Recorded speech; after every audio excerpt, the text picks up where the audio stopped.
It's lovely to be here, and I want to welcome all the attendees and my colleagues that join us today. It's lovely to be here, and I wish us all this nice evening to come and join together forces and hear about the power of Emdogain. I have a long time experience with this material, and I would love to share with you my knowledge, my experience, my tips, how you can extend the limits of the regeneration of sometimes seems like a lost tooth, how you can actually preserve teeth more than you think you can do it. Today I want to show you some cases about how we can preserve teeth with the help of Emdogain. What is our limit? What is the limit? If there is a limit, I will show you if there is. So most of the patients that comes to our clinic are actually, you could see, are coming because they have some loss of attachment. If it's a bone attachment, if it's a tissue attachment, if it's both bone and tissue attachment. You could see here several of examples that shows how bone can actually be missed from the tooth. We can have an infrabony defect, we can have circumferential defect, we can have a tooth that it's not in the bony envelope, actually extending out of the bony envelope. This is actually that tooth with the big recession that you see here. We can have a tooth with some external resorption. Sometimes those teeth can show to us like, okay, let's extract it, we cannot save it. Today I want to show you cases that shows that this kind of tooth can preserve in the mouth. We can have some lost tooth. You could see on the anterior teeth, number 11, and we could see here with a probing depth to 10 millimeter and furcation involvement. So all of those teeth have loss of attachment. Why it's important for us as a dentist, as a physician of the mouth, to preserve the teeth. This is our job, to preserve teeth as much as possible. Because it has been shown in the past that if we don't treat a periodontal pocket above 6 millimeters, let's say the patient comes and we keep this 6 millimeters and this pocket is continued during the year, this residual pocket will be extended more and more during the year and can cause to a tooth loss. This is proven by Matuliene and Lang in 2008, a very important article that was published in the Journal of Clinical Periodontology that shows that if you keep a tooth with periodontal pocket above 6 millimeter, you will probably experience a tooth loss. So it's very important to treat a teeth with more teeth with and teeth, of course, with more than 6 millimeters. Plus, there is a very old, from 1991 article that shows that if we have an angular bony defect, then those teeth that has an angular bony defect this will cause to them in the future to actually to be lost. So it's very important to understand when we take an x-rays and we see some inferior and some angular bony defects, some infrabony defect, that those teeth needs to be treated. Not to say, okay, you don't have any pain, okay, you don't experience anything, let's wait. We should not wait, we should treat it as soon as possible. Otherwise, this patient will probably experience a tooth loss on that area. So articles are always giving us the understanding why we need to treat patient with deep probing depths, more than 6 millimeters, and with the infrabony defect. Let's talk about furcation involvement. Furcation involvement, class 2 and class 3, have been proven by many articles from Hirschfeld and Wasserman, McFall, Goldman, Bang, and Wood. They all have seen that when we're experiencing furcation class 2, class 3, this is strongly associated with tooth loss. So we should not, let's say, close our eyes and say, okay, you don't have pain, come back in another year. We should treat those patients. And today, with the help of the regenerative material, with Emdogain, we can treat those kinds of teeth and preserve them. So as we discussed, those patients are coming to our clinic, experience loss of attachment. It's a simple X-rays and sometimes CBCT can help us to understand the extent of the loss of attachment. And of course, what we can also see in our eyes the recession and measure the probing depths. This is very, very important to go thoroughly the periodontal chart, check periodontal pocket, even if a patient seems to have like intact periodontium. We never know what is under it, and X-rays plus periodontal pocket measurements can help us detect problems of loss of attachment when they are small enough to treat them.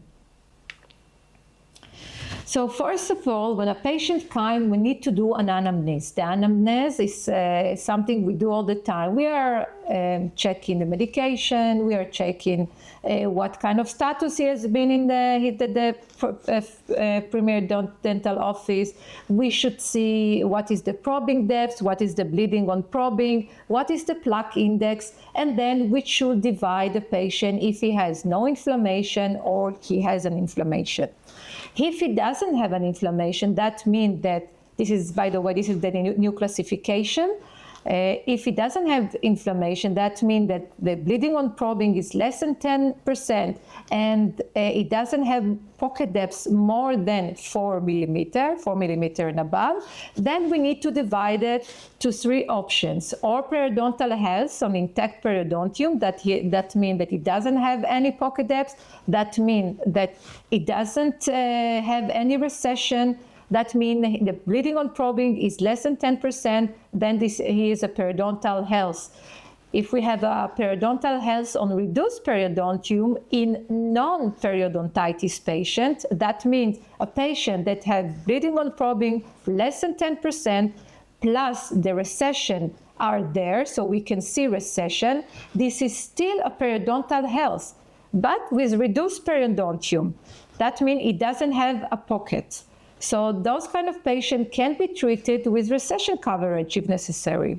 And there is another patient with periodontal health on reduced periodontium in successfully treated stable periodontitis patient. That means this patient had pocket in the past. We have treated him with all the phases that I will show you later, and those patients are now healthy without a probing depth more than 4 millimeters and bleeding on probing less than 10%.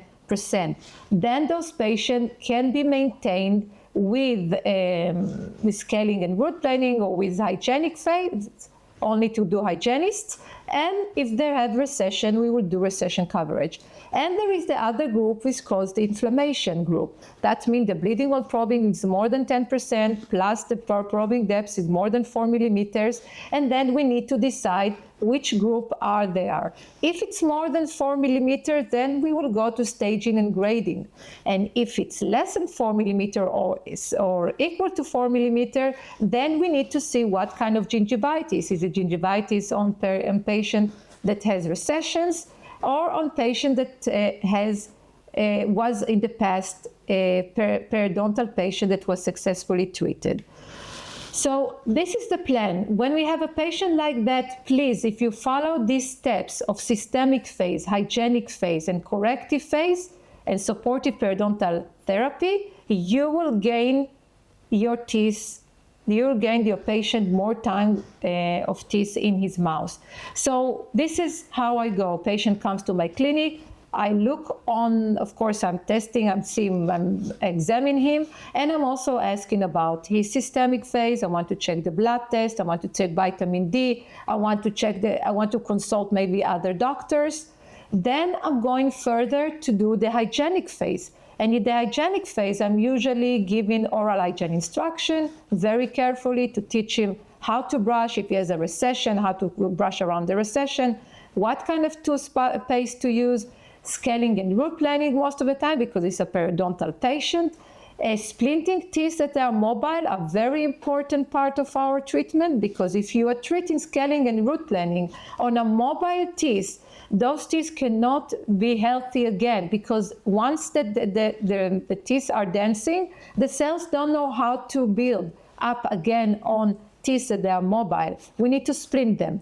If there is a teeth that needs to be extracted because of, let's say, if we have a wisdom teeth with deep caries, this is the time in the hygienic phase to extract it.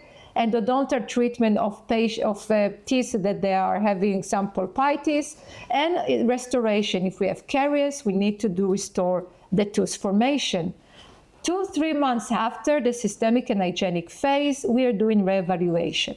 If in the reevaluation we see more than 6 millimeters of pocket, 6 and above, then this is the time to go to a corrective phase. That means periodontal surgery. What do we do in the periodontal surgery, and why do we need it? Now, we need to understand the wound healing in periodontist, in periodontology, in order to know what kind of surgery and why we need the regeneration, the regenerative periodontal surgery. So if we're doing a regular flap, usually what we are gaining is a long junctional epithelium and reattachment. This slide is very important slide to understand the healing of the regenerative periodontal procedure. So regular opening a flap and closing a flap, we will get a long junctional epithelium and reattachment. That means there is no new cells, there is no new bone, no new cementum, no new PDL. What we had at the patient actually have the same thing.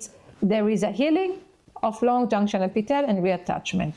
Sometimes when we have this kind of healing, which called ankylosis or root resorption, yes, this is a part of a healing. It's not something we want. This healing is not good healing for us as a dentist, of course, for the patient. This is happen when, for example, a patient goes through some accident, then the tooth is out of the bony envelope or get some let's say a trauma, and then we can get ankylosis. Or for example, from orthodontic treatment, how many times we see root resorption during orthodontic treatment, after orthodontic treatment. So the teeth was moving to the right, let's say to the right area that the ortho want to move it, but then the bone could not heal properly, and the tissue, the cementum and the PDL could not heal correctly. That means that they got a root resorption because there is no cementum to rebuild at that site. So they got this kind of healing. And of course, it's not something we like, but it's happened in periodontology as well. And the healing that the optimal healing, the one that we want to gain, called new attachment or regeneration. New attachment, that means a new PDL and a new cementum. Regeneration is a new PDL, new cementum, and a new bone formation. For that, we need the regenerative material like Emdogain. So in order to restore the tissue of bone, cementum, and PDL that we don't have, and we want to have new cells, those new cells of bone, cementum, and PDL, we need this regenerative material like Emdogain. So Emdogain, it's not new material. It's already been investigated for the past 30 years. This is a biological material derived from porcine tooth buds. It's been proven that it stimulates periodontal regeneration, that means bone, cementum, and new PDL. And this is the most evidence-based material in periodontal regeneration. So this was investigated a lot, doing meta-analysis, by reviews, by randomized control trials, and it's been investigated all over around the world and always shown a good results. How does it actually works? So Emdogain mimics the process that takes place during the tooth development. There was a lot of investigation about it, and the amelogenin that inside the Emdogain support the formation of a new cementum. Once the new cementum is arrived, this helps to build up the PDL cells, which cause to cascades of building up the alveolar bone. So this is a process. If we have the cementum, a new cementum, this will accelerate the production of PDL and then alveolar bone. So this material helps to rebuild the regeneration, the tissue that we need in order to support the tooth structure and keep it in the mouth. So loss of cementum and PDL and bone, all of those teeth that we see here experience the same thing. It's the loss of cementum, the loss of PDL, and the loss of bone. And what we would like to restore it. So first of all, we need to categorize why it has been lost and what kind of defect we see. So we have few kind of therapies. We have non-surgical therapies when we are using Emdogain in Flapless technique. We will talk about the protocol today. We have the external resorption, and we will talk what is the protocol to treat the external resorption. We have infrabony defect, we have recession defect, and we have the class 2 formation, like here you see on the upper jaw, and of course we have it also on the lower jaw. So the rationale to treat patient with this kind of loss of attachment is, first of all, we would like to reduce the probing depth, because we said, and there was already been proven by an article, that if we have a probing depth more than 6 millimeters, then this tooth can be lost during the year. So we want to minimize the probing depth less than 6 millimeters. Plus, we want to gain more tissue. We want to eliminate the intab or infrabony defect, okay? And we want to eliminate also the furcation, because both of them can cause to tooth loss. We want to regenerate the periodontal structure to bring the tooth to what it has been before the loss. We want to facilitate plaque control, because once we have more tissue attached to the root, for example, here we have the recession, it's very hard to clean around this tooth because it's painful and sensitive. And after periodontal regeneration, it's mucogingival surgery. We gain tissue and the patient can brush. So this is facilitating the plaque control to gain more tooth supports and to improve tooth prognosis, of course, to keep the tooth for longer time. Okay, what do we need in order to have a regeneration? We will need cells originated from the PDL, from down, for where we have lost. You can see here in the blue material, this is the PDL cells in the area. We need wound stability. Of course, we need that when we have, let's say, an angular defect, the teeth is mobile, we would like to put the teeth under splint, and we would like to have wound stability. That means we have a good closure of the wound, and we would like to have a space maintenance, so the bone can build into this space.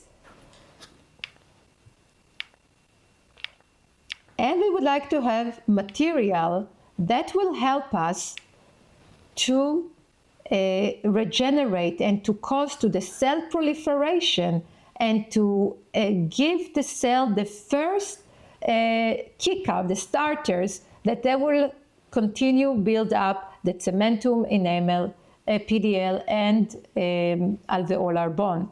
And this book, I would like to show you the next generation of biomaterial of bone and periodontal regeneration. I was participating in one of the chapters, and this book provides us all the material that can help bone regeneration.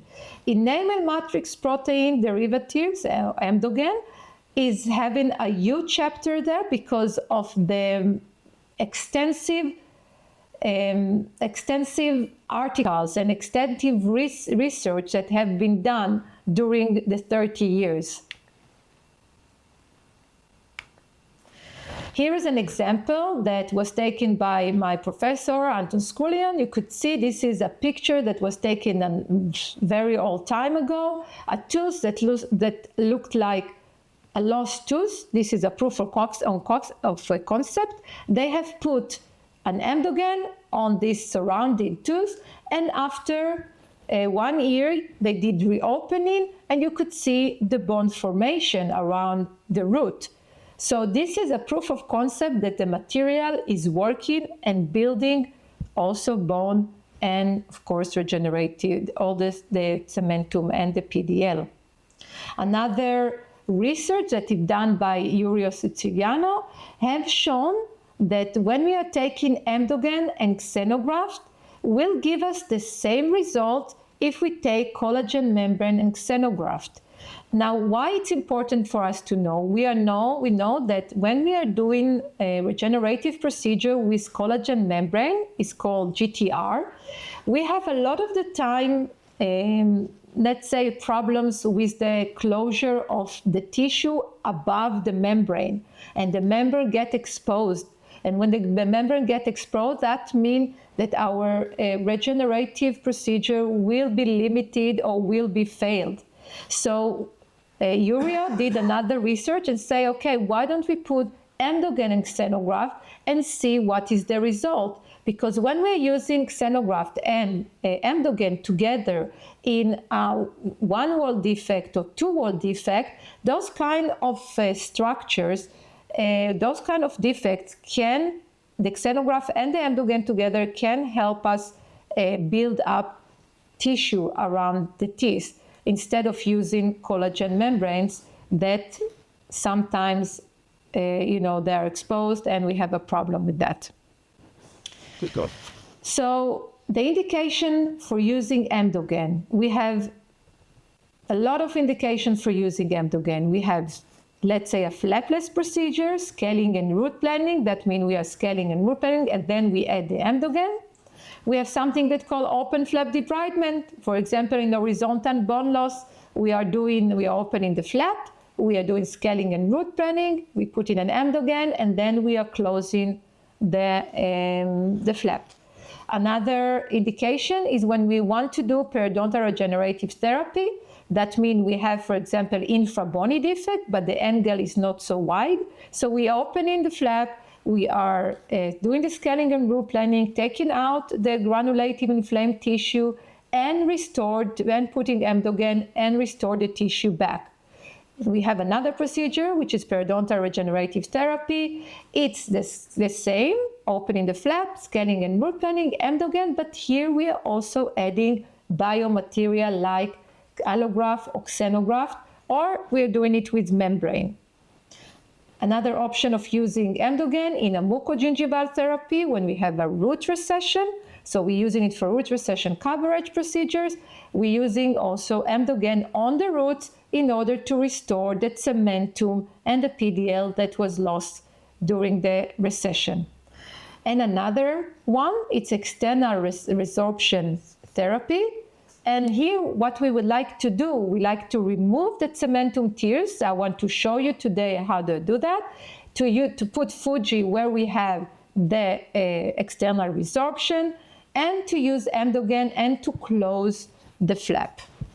So let's start and talk about the procedure. Let's talk about the flapless. What is the protocol? So first of all, we need to check if we have probing depths up to 7 millimeters and the patients follow oral hygiene instruction, but he has a healthy issue. That means, for example, uncontrolled diabetes, or it's taking bisphosphonate.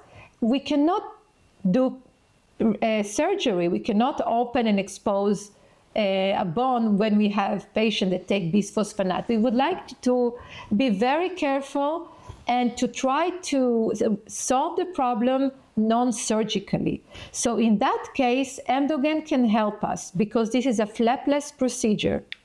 I want to show you a case of a patient. He's a male, 76 years old. 1 year after chemotherapy, he has a diabetes. He came to me with the A1C level of 9.4, a pus formation, deep probing depths up to 9 millimeters. You could see it on tooth number 36 over here, and bone loss and peri-implantitis as well, swelling gum, bleeding, 70% of bleeding on probing, and the plaque index was almost 90%, and Furcation grade 2 on the area of 36. Now, what was my protocol? First of all, I asked him to do blood test and check the A1C level again, to talk to his physician, and I talked to the patient about the connection between periodontitis and diabetic, and how periodontitis and diabetics are cross-related. Then we started the hygienic phase. In the hygienic phase, I gave him a very strict oral hygiene instruction.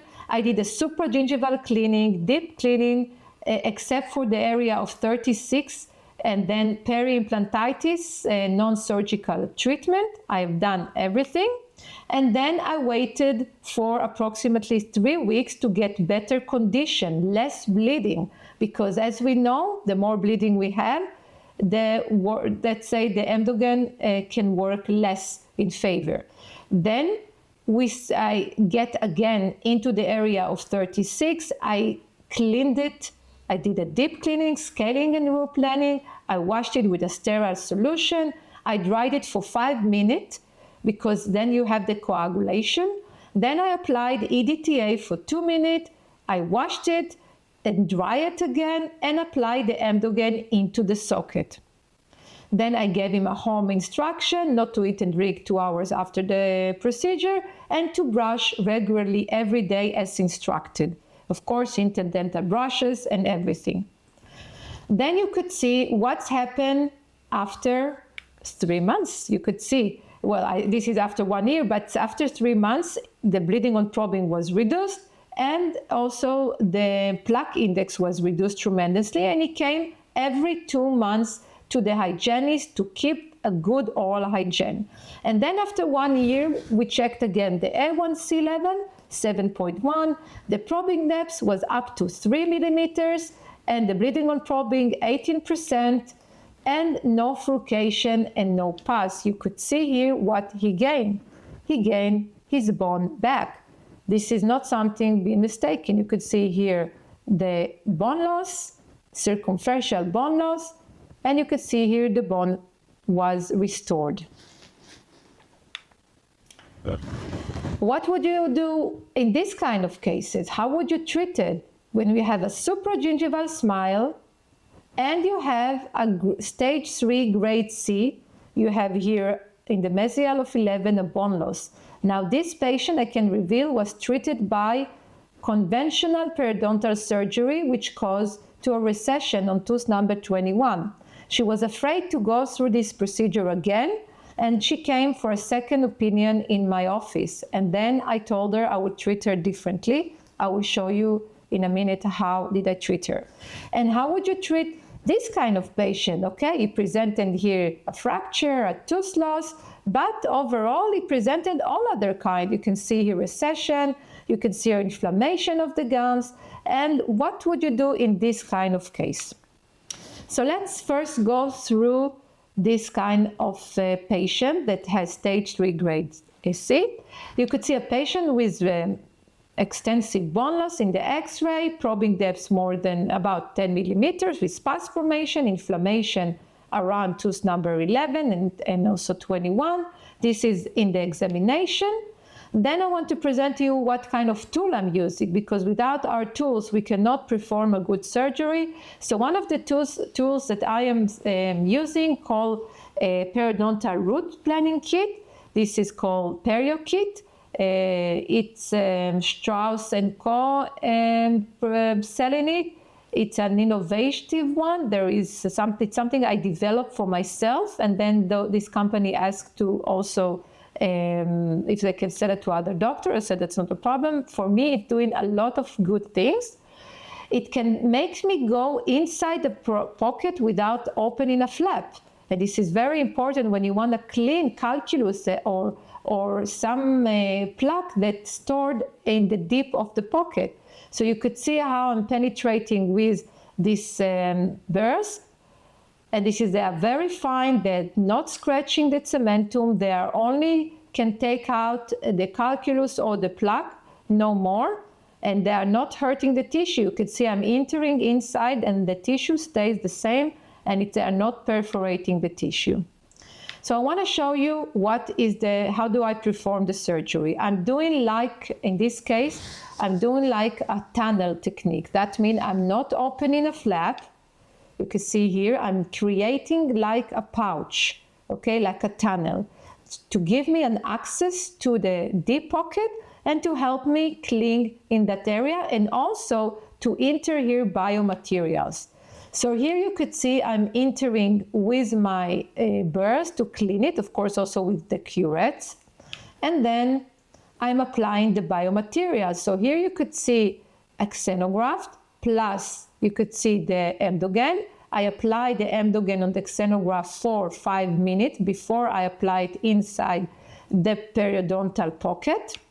Then I'm applying it into the periodontal pocket, and then I'm suturing it, because we need to suture the tunnel close to the root surface. Then you could see the results. You could see before and you could see after.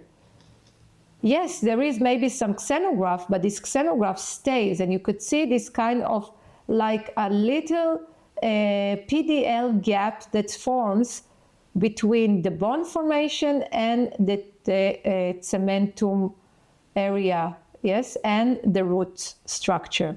And here I measure the pocket. You could see from 10 millimeter inflammation around the area of 11 and 21. And you could see the stippling around the tooth. This is about 3 millimeter pocket, which is a healthy area. So, and no recession. That was important to have as well. So from that area, tooth number 11, we gain from 10 millimeter to 3 millimeter, no recession, and stippling and nice tissue formation. Let's go to the patient that was referred just for extraction into my clinic and for an implant, to extract and do an implant. That's it, she told me. So I'm checking everything. A patient is not just a tooth. A patient is everything. We need to check his systemic phase. We need to check that what's happened with the gums. What is the gum status? Because if we have periodontal disease in the mouth and we extract the tooth and put an implant, those bacteria that cause to the periodontal disease will affect our surgery. Even if you don't think so, it maybe won't show it the first year, but it will come later on. And we would like the best for our patients, so we need to treat everything. So Neama she's 60 years old, referred patient just for an extraction in the aesthetic zone. And when I checked her, she had low vitamin D, stage 3 grade B. She had recessions and sensitivity in her teeth that was, let's say, reduced her brushing correct brushing due to the sensitivity. And she had a fistula on 22, as you could see here, and also papilla loss. We all saw it.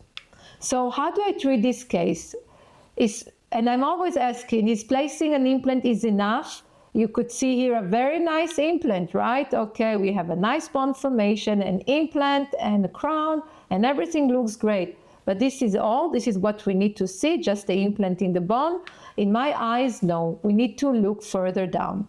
So what was my approach? First of all, as I said, we have the hygienic phase. In the hygienic phase, we have to extract teeth that cannot be maintained and has inflammation like this one. It's a fracture, we have to extract it. We also have to treat the periodontal situation, which is inflamed tissues and deep probing depths. So I treated and extracted tooth and also checked the vitamin D. So this is the protocol: systemic phase, vitamin D, hygienic phase, oral hygiene instruction, scaling and root planning, extraction 22, and soft and hard tissue augmentation. I gave her a Maryland bridge, did reevaluation after 3 months. Then the surgical phase came along, which is periodontal mucogingival surgery and implanted guide loading, an immediate loading. Then rehabilitation with putting a crown on, and she comes all the time for recalls.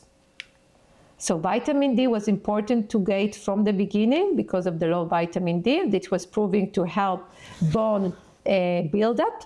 This is 3 months after extraction. So look at the tissue that was healed, and you could see no more inflammation in her, in the teeth. And then after 3 months reevaluation, I decided to go through a mucogingival therapy, and you could see this is part of my treatment plan. So I would like to restore the tissue because she had a hard time to brush correctly due to the sensitivity. So I decided to do mucogingival surgery, to do a tunnel technique with Emdogain and subepithelial connective tissue graft, and you could see the gums that she had got after 3 months. And then the other side as well, here is the extraction side, number 22, and then the rest with the recession.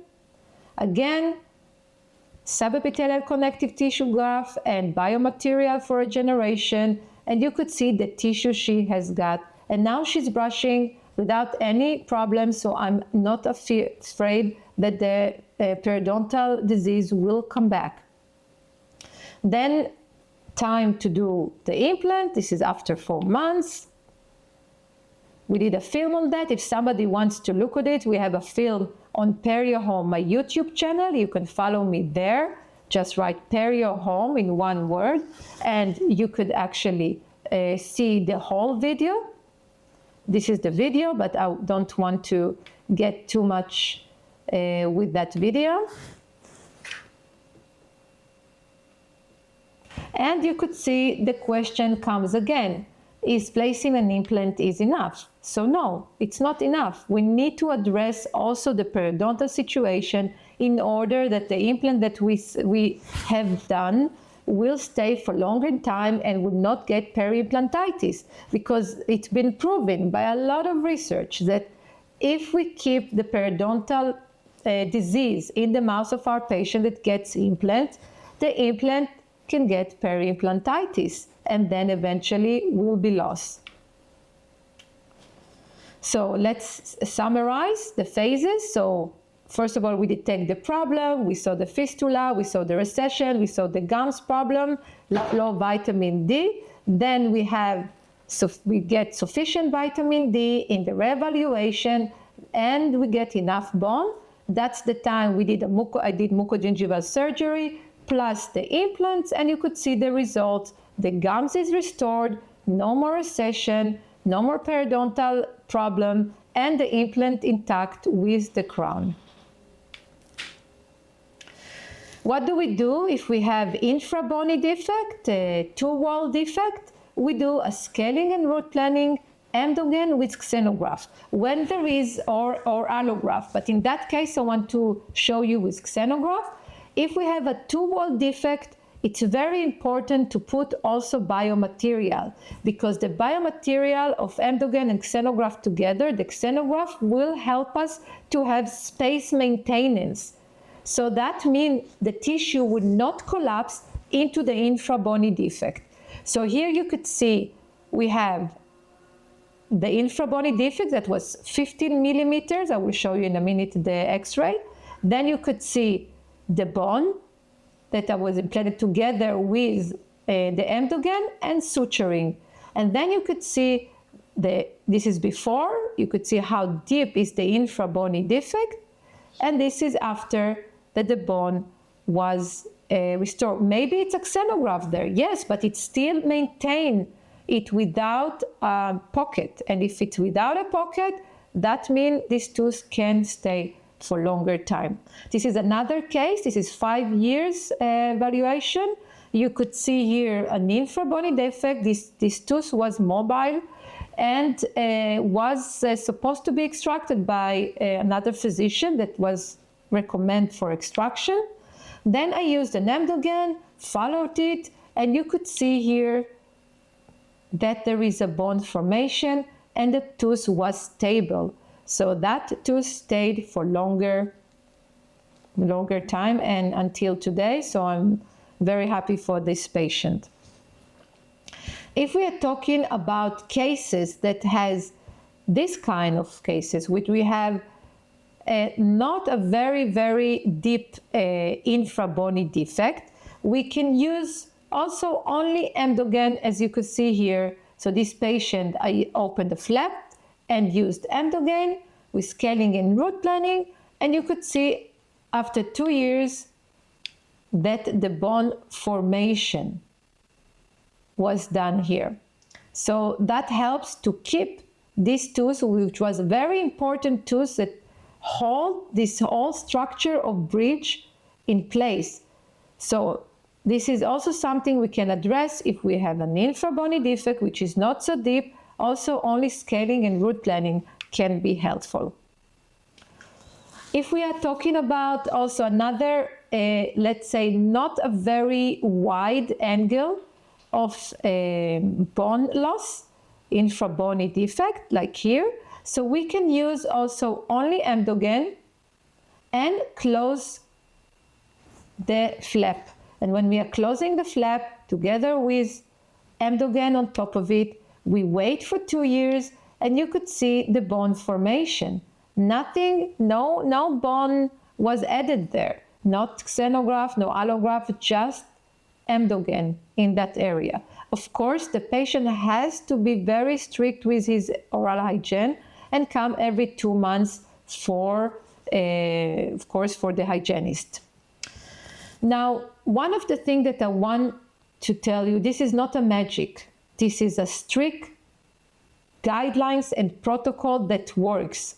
What is very important, not just the biomaterial. The biomaterial, it has its magic, but it's not just it. If you put biomaterial on an inflamed tissue, that will not work.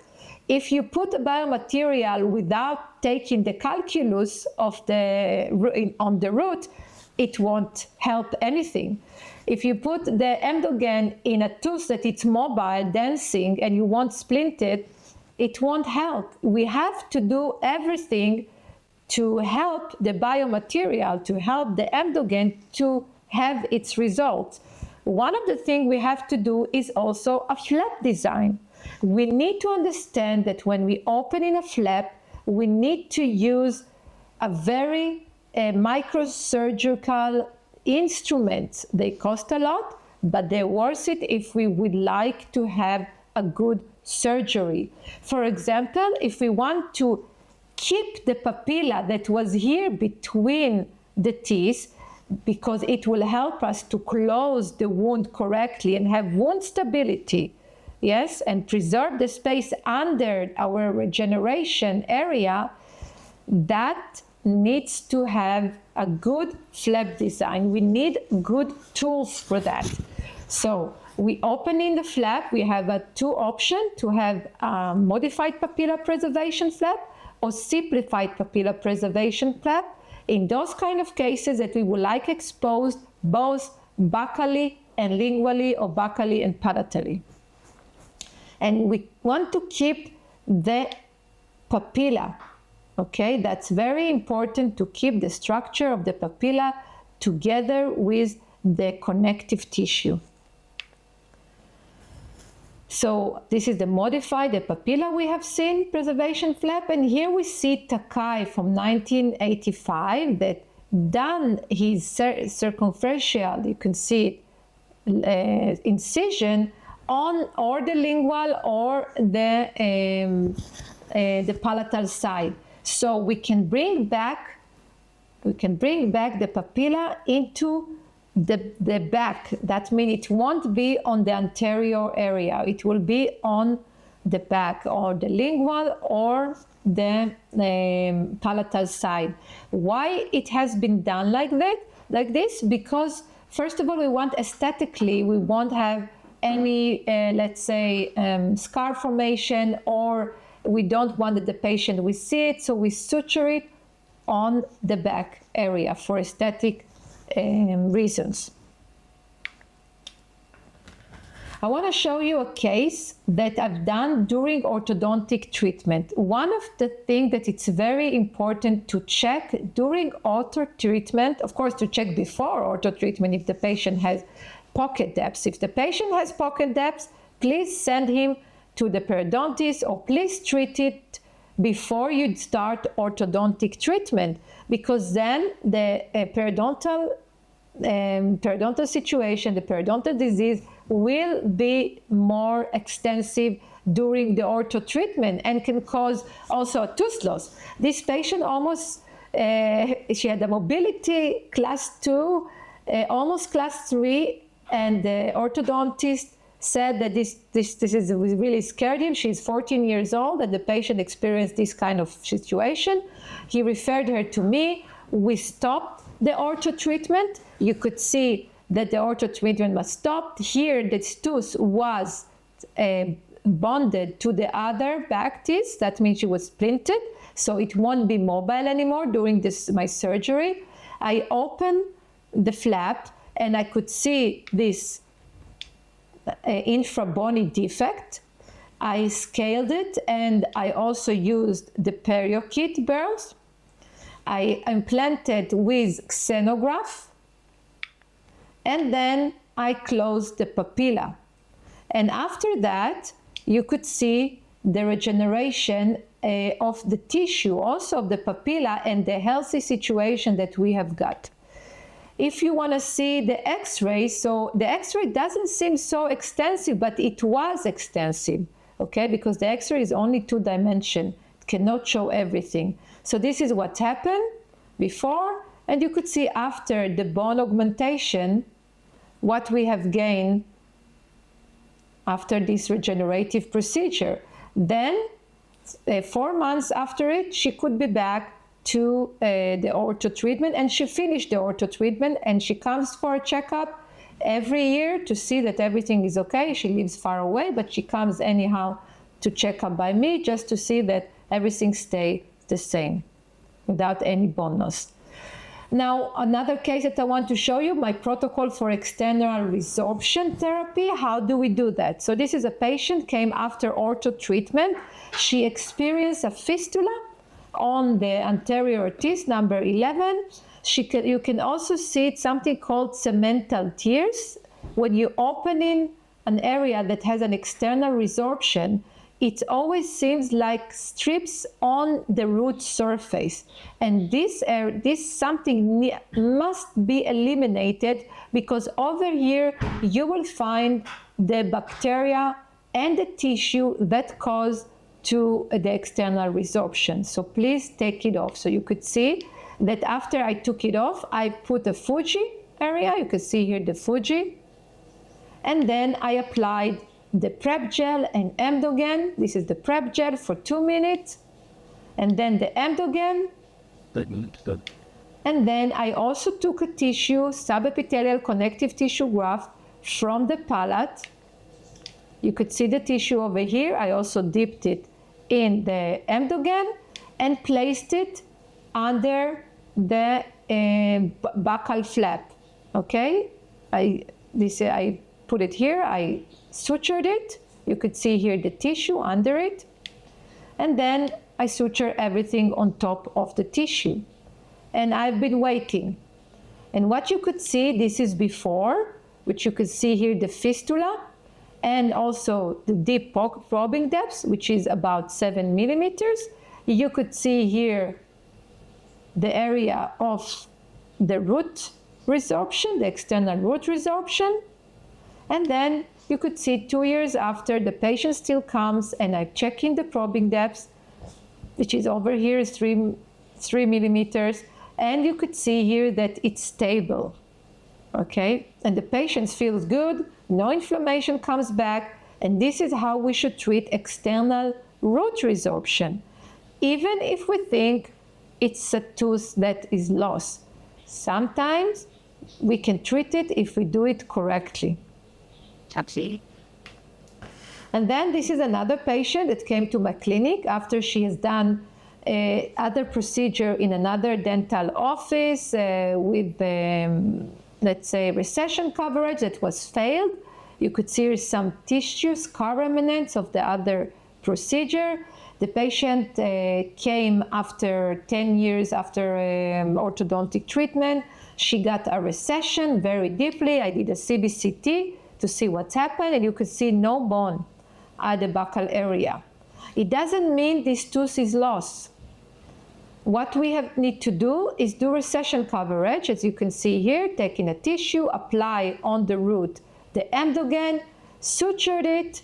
This is the subepithelial connective tissue graft. I'm taking it from the palate, and you could see here the tissue formation.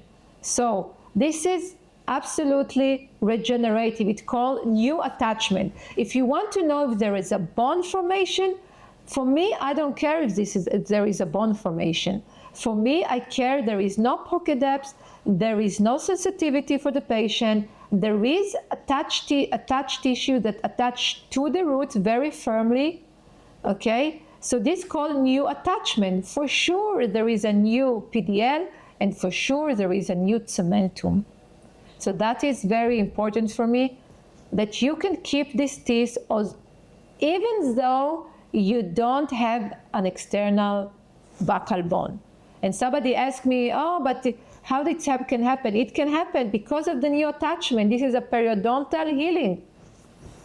Cementum attached to the PDL and attached to the tissue.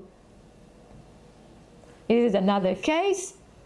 A patient came with a probing depth of 11 millimeter. You could see here the two-wall defect. Then I did like a tunnel periodontal regenerative procedure. This is something that I wrote about it, minimal invasive periodontal surgery without cutting the papilla, just creating a gap. I cleaned it with my tools, and then I put inside the bone material together with the regenerative material. I sutured it and waited. And you could see after, I will show you with the x-ray, you could see that after she's still coming to check up, you can see here before, this is an infrabony defect, two-wall defect, and after, this is with the bone substitute together with the regenerative material. Let me show you 1 minute about recession coverage with Emdogain. So this is 1 minute. So here I'm creating the tunnel with a tunnel instrument, with tunnel blade. I see that I can stretch the tissue. I'm measuring how much tissue I need to take from the palate. And then I'm doing subepithelial connective tissue graft. I'm taking it, I'm placing like a collagen sponge and sutured it. Because after 1 week, this suture will be healed and this won't have any pain for the patient. So then I apply Emdogain, prep gel. This is the prep gel, then Emdogain. I insert the tissue, the subepithelial connective tissue graft. Oops. This is a tunnel technique. I placed the Emdogain again between the tissue between the subepithelial connective tissue graft and the root, and I'm making sure that there is stability and not movable of the tissue.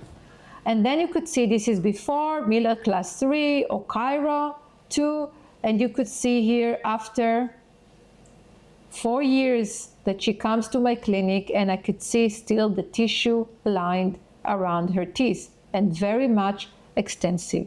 So this tissue, she can brush it, she can clean it without being afraid, and she treated it like any other teeth. So my take-home message for you is to understand that every tooth needs to think carefully if you want to extract it or not. Please, teeth can be regenerated. It can be kept in the mouth. You just need the right tools, the right materials, and the right protocols. So adding regenerative biomaterials helps to ensure long-term biological, functional, and aesthetics outcomes. It's when we are using minimal invasive periodontal regeneration. This is a technique that I'm using the tunnel area without cutting the flap can help us, okay? It can help us doing the surgery in the anterior zone when we don't want to have kind of a recession. For me, I'm doing those procedures always in a sterile environment. It's essential for the success. I'm using also, of course, the saline, which is sterile. Everything is sterile in the area of the procedure when I'm doing this kind of a surgery. You need the right biomaterial, the right instrument, and the right sutures. Do not suture it with 6 millimeters, 60 millimeters with small needles. Will help you to ensure not to tear the tissue and keep as much as possible gums and tissue around the healing area. In the anterior door, 3 or 2 wall defects can be managed by the protocol that I've told you with the tunnel technique. It needs to practice, it needs the right tool. If somebody wants to know how to do it, please follow me in Perio Home in the YouTube channel, and you could see how this kind of management procedure can be done. So I want to thank you all for coming and for being here in this nice evening.